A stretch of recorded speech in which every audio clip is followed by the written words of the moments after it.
Bienvenue dans cette édition du Morning Call. L'économie sud-africaine vaut 301 milliards de dollars au taux de change actuel du rand, tandis que le PIB du Nigeria est de 296 milliards de dollars. D'après le FMI, l'Afrique du Sud a repris sa place de première économie d'Afrique après 2 années de règne du Nigeria. Le rand a gagné 16% par rapport au dollar depuis le début de l'année, alors que le naira nigérian a perdu plus d'un tiers de sa valeur après que la Banque centrale nigériane a abandonné son rattachement au billet vert.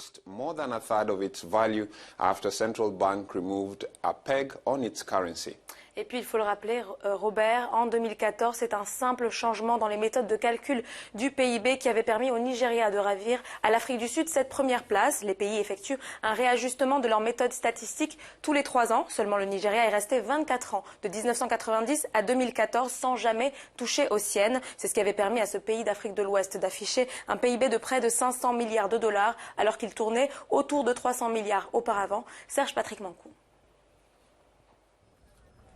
Le Nigeria n'aura tenu le rang que pendant moins de 2 ans. L'Afrique du Sud a repris sa couronne de première économie du continent africain.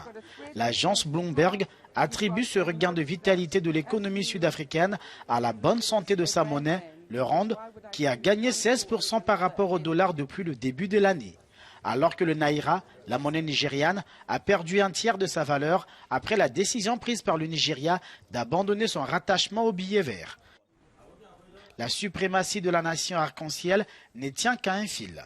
Sur 301 milliards de dollars, l'Afrique du Sud ne bat le Nigeria en effet que de 5 milliards. Mais les économies de 2 pays peinent à retrouver leur dynamisme ces derniers temps. Maïs Mouissi est économiste à Montréal, au Canada. Alors, Monsieur Mouissi, ce classement veut-il dire que l'économie sud-africaine se porte mieux? L'économie sud-africaine ne se porte pas forcément mieux, tout comme d'ailleurs l'économie nigériane ne se porte pas nécessairement mieux.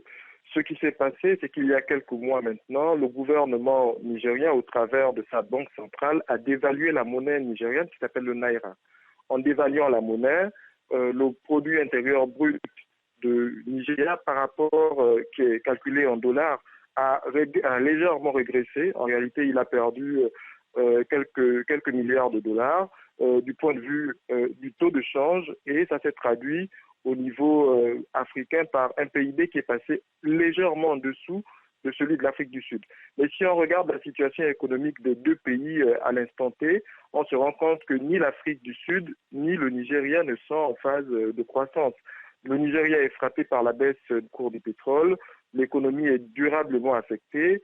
En Afrique du Sud, on a un certain nombre de conflits sociaux, on a une crise politique au niveau de l'ANC, et puis de façon générale, la croissance en Afrique du Sud est autour de moins 0,2%.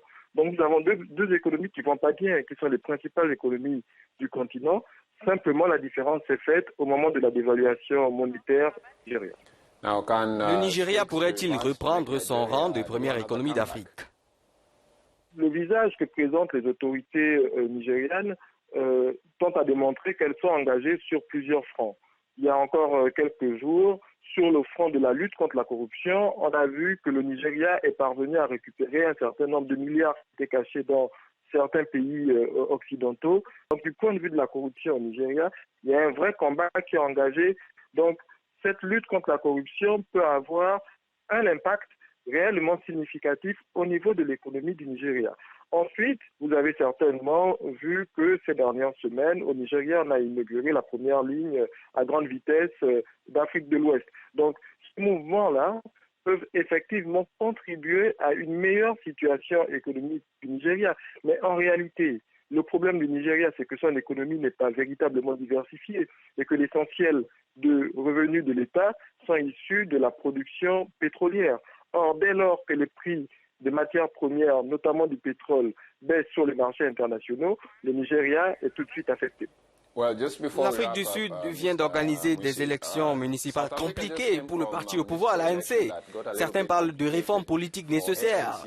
Partagez-vous cet avis?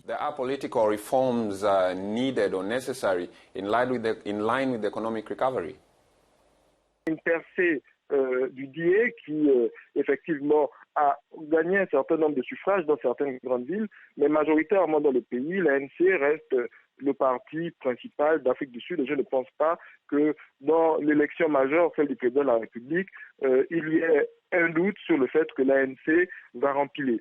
Cela dit, il faut effectivement engager les réformes. Il faut arriver à faire en sorte que l'économie sud-africaine produise plus, exporte plus, transforme plus et continue de jouer un rôle encore plus moteur dans la région d'Afrique du Sud et d'Afrique australe de façon générale.